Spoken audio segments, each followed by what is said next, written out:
In this episode, I interview Erik Conover, travel vlogger, about how to travel the world and do it for free on YouTube right now. Right now. What's up, influencers? Here with Erik Conover talking about travel vlogging. So thank you so much for joining us. And Erik Conover, thank you so much for having me. Well, thank you for reaching out to me. Yeah, I'm excited. You know, we're talking about travel vlogging today. You are a New York City vlogger, traveler of the world.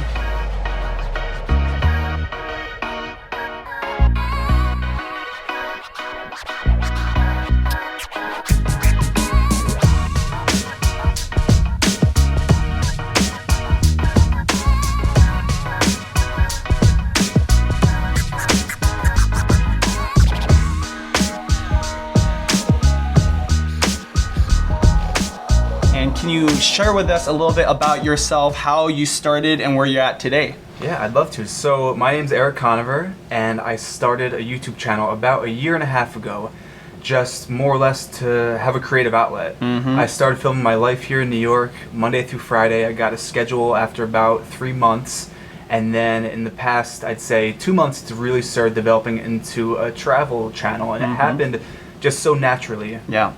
You know, but I'd say more or less I started here in New York and just filming daily life. Totally. And have you started daily vlogging before Casey Neistat, right? I started, I say my official channel start date was January 1st, 2015. Yeah, which is actually still fairly young for like all the success that I think you've had, right? Thank you. Because, you know, there's some people that do this for years and still don't get a lot of traction. So that's one of the things I'm most impressed about you, right? And your channel, you've been able to do so much in a fairly short amount of time. But let's not discount, it took a lot of work, right? Can you tell us about what it took to get to where you're at? What kind of things you did that maybe our viewers could, you know, learn from?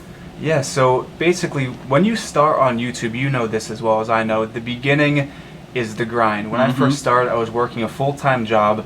I'd wake up at 6, I'd work till 2:30 in the afternoon. I would only vlog after work because it wasn't something I really enjoyed, was filming the grind. Yeah. I would vlog until about 10 p.m. I would edit the footage from 11 p.m. till some mornings 3 or 4 in the morning.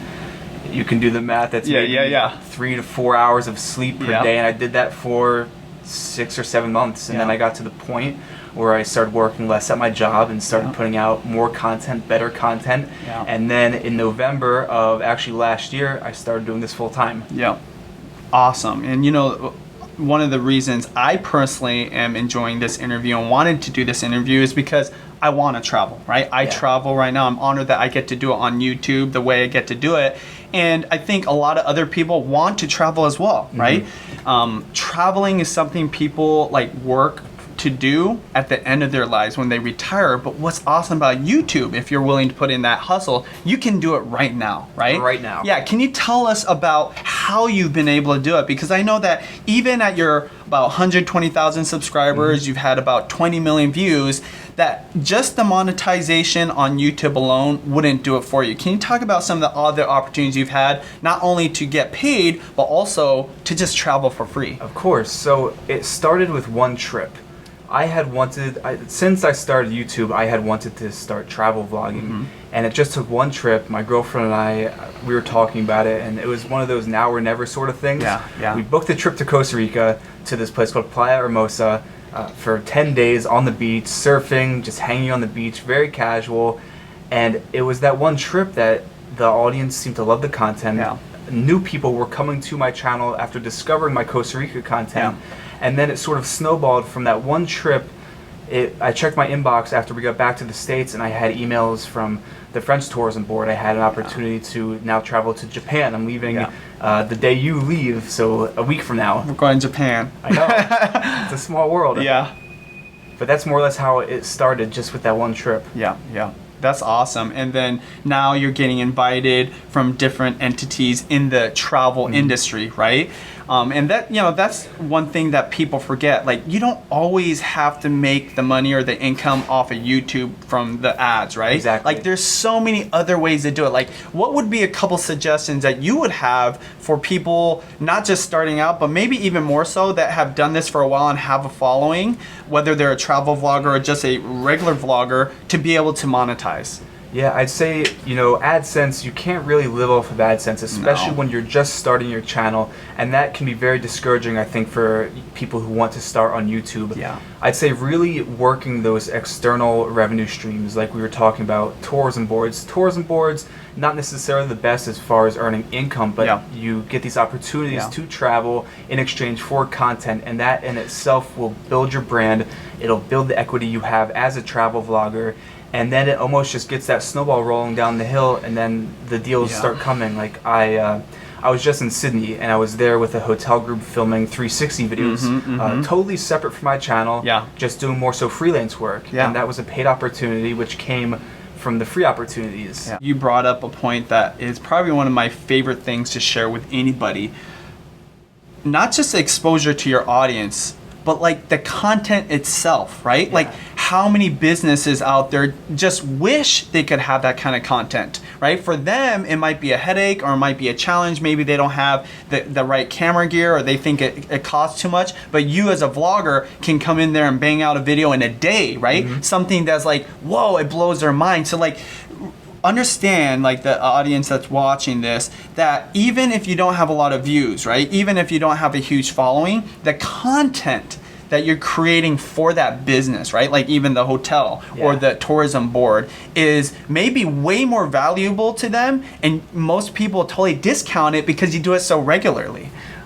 I agree with that, and I think it may seem very easy, and a part of it is because you're doing something you love.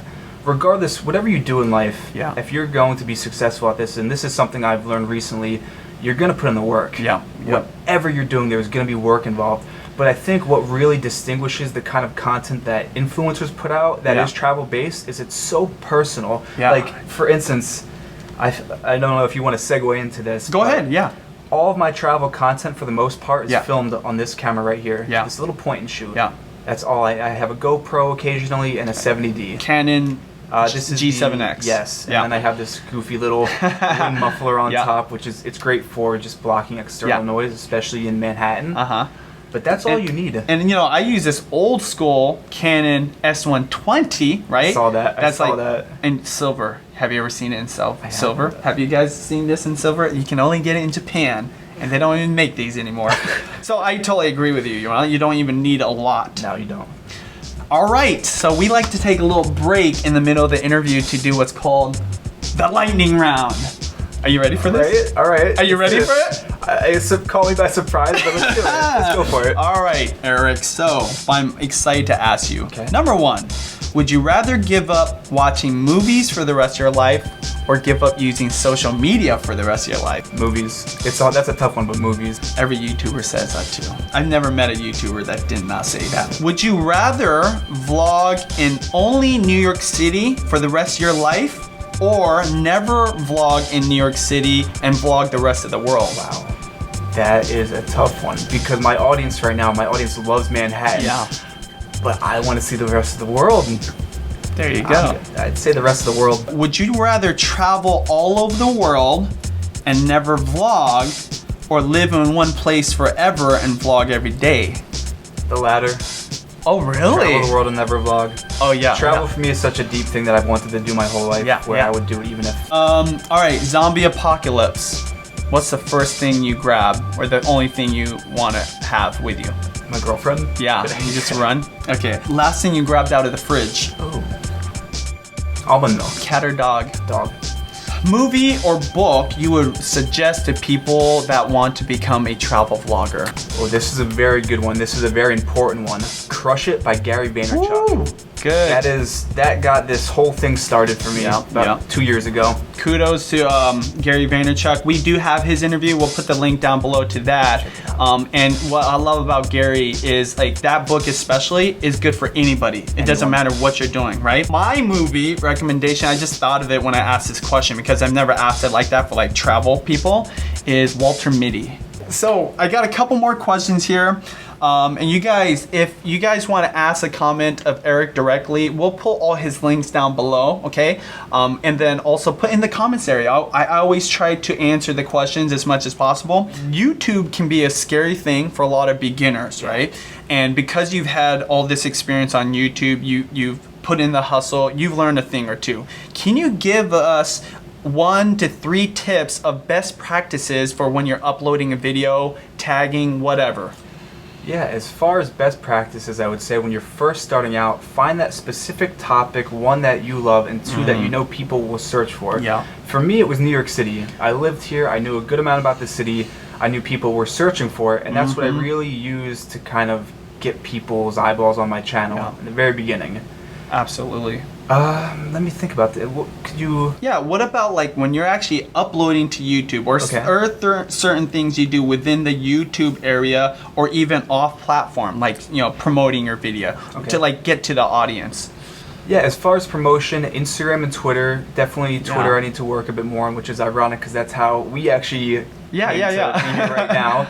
But yeah, work the social media links when you publish the video. And also, I have to say that titling is a very big thing for me, especially with SEO and with travel. It's a huge thing because the first thing, say you're looking to go on vacation, the first thing that I do, instead of even going to Google, I like to go get the visual and go to YouTube and type in, traveling to Japan, traveling to Australia, and that's a big piece of advice. And starting that research of going to Google, right? I do that with food. So like when I'm doing like a cookie recipe or a pasta tutorial, I will literally type that in to YouTube and Google and see what pops up, right? Exactly. And then not only does it give me ideas of how to tag the video, but also it gives you ideas on what type of videos you should be making, right? Because for example, I just was talking to somebody about this.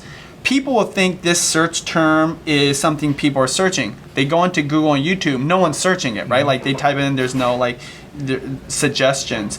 But then what you do is you find other types of titles that might be better around your topic, right?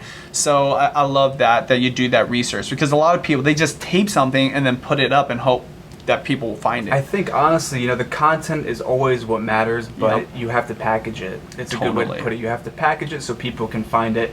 And what you do and what I was talking about, just using YouTube as your friend for helping you out in titling, type it in, type in the topic and use that to make the optimization for the titling.